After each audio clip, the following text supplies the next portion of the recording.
¿Qué tal, colegas? ¿Cómo se encuentran? Bueno, pues en este episodio vamos a iniciar con un nuevo tema de un libro sin recetas, fase 5. Terminamos el tema de interculturalidad y ahora vamos a pasar a un siguiente tema. Vamos a pasar, este es el libro que estamos trabajando, un libro sin recetas para la maestra y el maestro, fase 5. Y según los temas que hemos ido viendo en este video, vamos a ver el tema que se refiere a reflexiones en torno a la creación de didácticas decoloniales. Como ustedes pueden observar, son tres subtemas los que componen este apartado del libro. Entonces vamos el día de hoy a iniciar con reflexiones en torno a la creación de didácticas coloniales.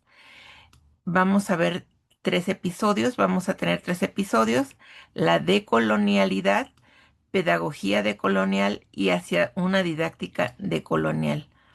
Bueno, entonces el día de hoy empezaremos con la introducción a reflexiones en torno a la creación de didácticas decoloniales y su primer apartado, que corresponde a la decolonialidad. Bueno, pues vayamos pues entonces a la presentación que corresponde a este tema, que como ustedes saben, pues para cada uno de los temas preparamos una presentación en particular y ustedes las pueden adquirir. Desde luego nos pueden mandar un mensaje a nuestro WhatsApp. Se los dejo al final de la presentación. Quienes ya tienen el teléfono, pues pueden mandarnos un WhatsApp o un correo electrónico y vemos que puedan obtener esta presentación. Bueno, pues entonces vamos a ello. La presentación es esta. Dice: reflexiones en torno a la creación de didácticas decoloniales. Esta es nuestra presentación. Como lo acabamos de ver en el libro, pues corresponde al siguiente tema de un libro sin recetas, fase 5. Mi nombre es Socorro García Manzano, soy directora de Andamios Educativos y pues vamos a dar inicio a esta presentación. ¿Qué nos dice el texto como inicio? Dice: bueno, el presente apartado tiene como objetivo principal proponer a los docentes de educación básica de nuestro país algunos elementos que puedan servirles de referentes para desarrollar procesos didácticos enmarcados en la pedagogía decolonial. Estos procesos deben coadyuvar a que las niñas y los niños desplieguen procesos de reflexión, autonomía y crítica en el marco de la diversidad sociocultural de nuestro país. A la vez, visibilicen y den voz a otras formas de concebir, entender y decir el mundo. ¿De qué hablamos cuando hablamos de la pedagogía decolonial? Pues bueno, nos comenta el texto. La pedagogía decolonial permite instrumentos teóricos y metodológicos que facilitan el desarrollo de diagnósticos críticos de nuestro presente. Entre sus elementos constitutivos está la posibilidad de formular y construir alternativas para un mundo más justo y libre que se patentiza en sociedades democráticas, como afirma Catherine Walsh. La perspectiva descolonizadora implica la apelación a la legitimidad, dignidad, igualdad, equidad y respeto por lo propio. Alienta la creación de otros modos de pensar, ser y estar, aprender, enseñar y vivir en este mundo, ¿no? Y para ello, la pedagogía decolonial cuestiona la racialización, subalternización, inferiorización y sus patrones de poder. Visibiliza maneras distintas de ser y vivir y saber para hacer pedagogías y didácticas en sintonía con enfoques no eurocéntricos, donde se vinculen las experiencias y saberes de las personas como eje fundamental en la construcción del pensamiento crítico. Justamente todo esto es lo que ha estado fundamentando el modelo que ahora trabajamos, que es el marco curricular 2022, en donde se propone trabajar una educación que emancipe a los sujetos, una educación que les permita pensar y conocer a partir del contexto en el que viven y valorando los saberes que se tienen en donde se vive. Entonces, pues bueno, vamos a dar inicio a este tema, a este primer tema que habla de la decolonialidad. Primero, ¿qué es colonialidad? Bueno, lo que nos propone el texto es, bueno, es decir, históricamente hemos trabajado modelos que hemos copiado de alguien más, ¿no? De quien nos dominó, de quien a lo mejor está más avanzado, de quien pensamos que es mejor. Pero justamente lo que propone este texto es, bueno, dejemos esa parte de que ha sido de colonización y vayamos hacia la parte de decolonialidad para recuperar los saberes y los contextos de la educación que estamos ofreciendo a nuestros alumnos en educación básica. ¿Qué es la decolonialidad? El concepto de decolonialidad da cuenta del pensamiento que analiza críticamente la matriz del poder colonial, que en el capitalismo global persiste bajo formas de conocimiento totalizantes que reafirman el binomio dominador-dominado. Analiza y critica el fenómeno de la herencia colonial como un elemento indisociable de la formación del moderno sistema capitalista, lo que Aníbal Quijano llamó el patrón mundial del poder capitalista. En sus propias palabras, se funda en la imposición de una clasificación racial étnica de la población del mundo como piedra angular de dicho patrón de poder y opera en cada uno de los planos y ámbitos de dimensiones materiales, subjetivas y de la existencia social cotidiana y a escala societal. Bueno, lo que nos está expresando esta introducción es justamente lo que les comentaba, ¿no? Históricamente hemos tenido modelos educativos que dependen más de otros, de de otros modelos de pensar, de otros modelos de convivir, que aquellos modelos de convivir o de pensar o de saber estar en el mundo que correspondan a nuestros contextos. Recuerden que también hemos estado viendo, de hecho también en los consejos técnicos, esta parte de la pedagogía del sur, ¿no? Las pedagogías del sur, refiriéndose a las pedagogías de América, estas pedagogías propuestas por eh, filósofos y pensadores de la región de América Latina. Bueno, vamos a continuar. Bueno, entonces, ¿qué dice nuestro texto sobre esto? Vamos a continuar.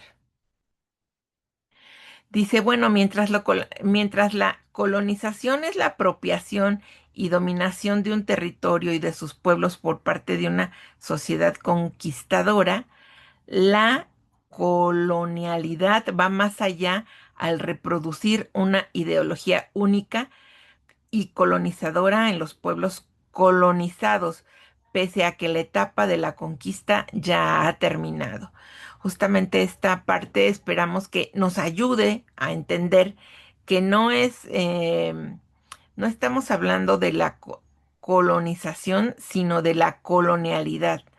Bueno, colonización, digamos, pudo haber sido en un principio, pero en el tiempo en que vivimos, de lo que se trata es de, de la colonialidad, pero justamente avanzar con modelos educativos que vayan hacia la decolonialidad, es decir, dejar allá de reproducir una ideología única y colonizadora en los pueblos colonizados.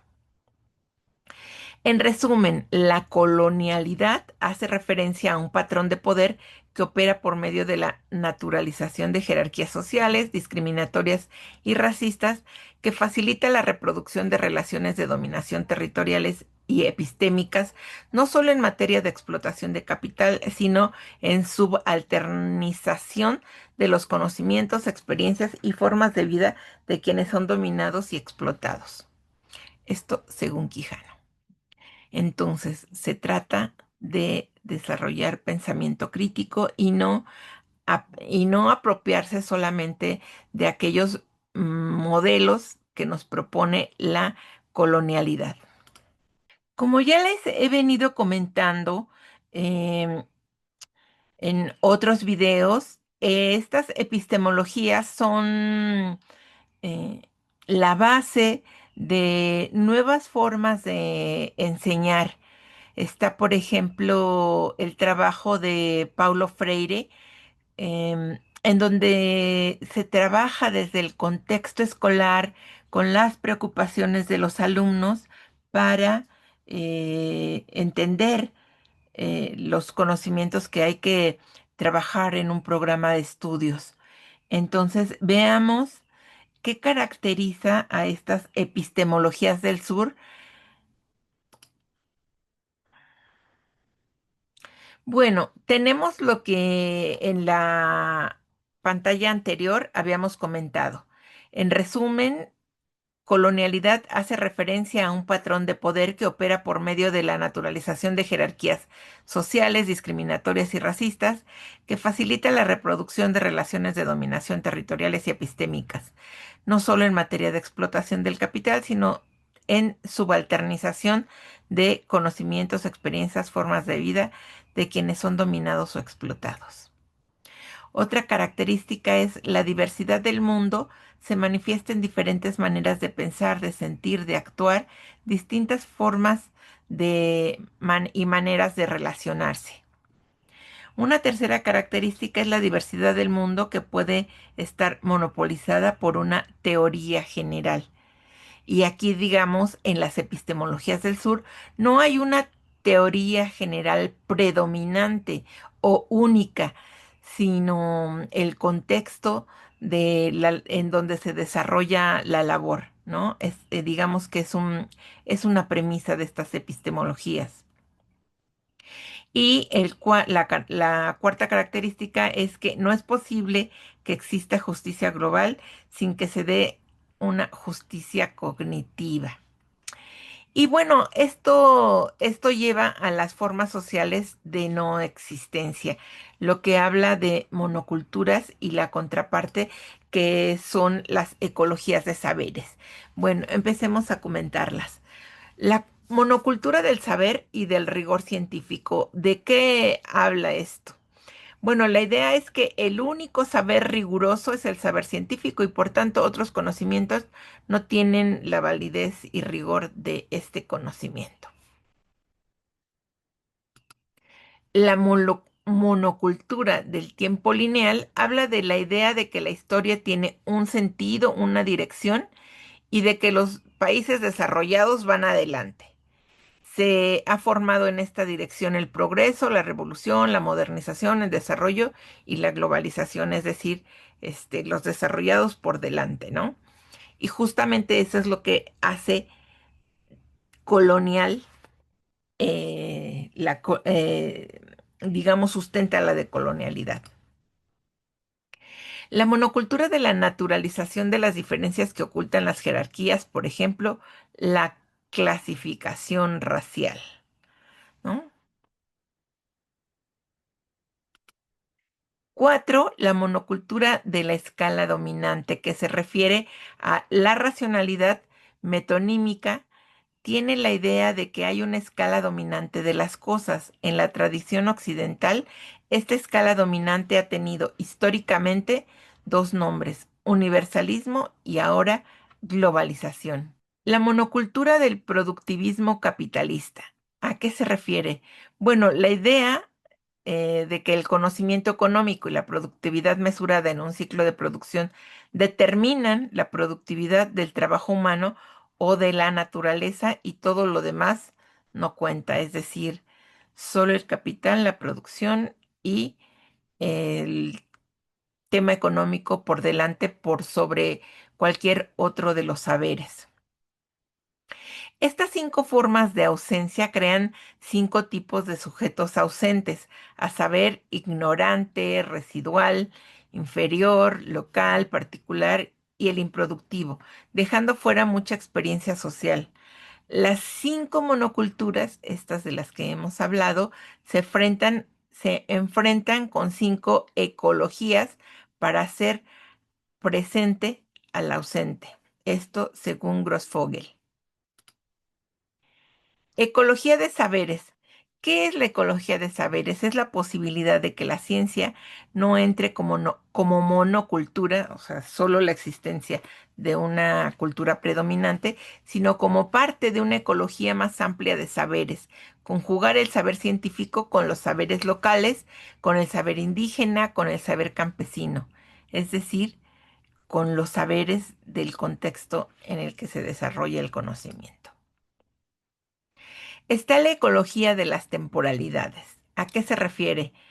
Al saber que aunque la noción del tiempo lineal está presente, esto solo es una manera de concebirlo, porque también existen otras concepciones del tiempo, no solo el tiempo lineal. La ecología del reconocimiento, que se refiere a descolonizar nuestras mentes para reconocer y visibilizar a la otra, al otro.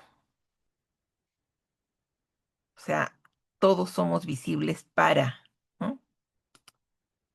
La ecología de las transversalidades es la posibilidad de articular en nuestros proyectos las escalas locales, nacionales y globales.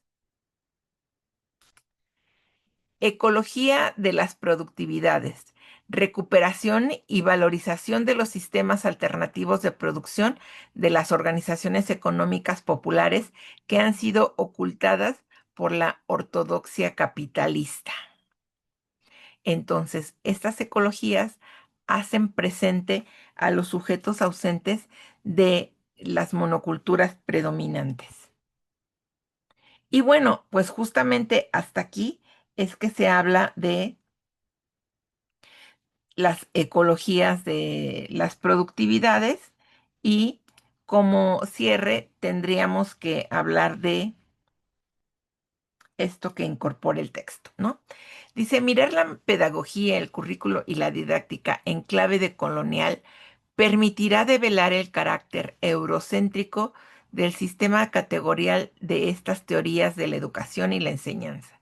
Debemos desoccidentalizar las ciencias de la educación y develar la doctrinalidad de la educación y la formación y el proceso que oculta la pedagogía en su propuesta de la noción de formación, la contradicción entre formación y emancipación, el adoctrinamiento o como decía Paulo Freire, de quien hablamos hace un momento, la formación bancaria es la cara oculta de la formación. El proceso formativo, tal como se ha planteado desde el discurso de la modernidad eurocéntrica, es adoctrinante. Por ello, la propuesta del proyecto decolonial es la decolonialidad de la educación y por ende de la pedagogía y de la didáctica, lo que se hace desde la construcción de una pedagogía decolonial en América Latina. Y bueno, hasta aquí el primer subtema de este apartado del libro. Vayamos con el siguiente en nuestra siguiente participación.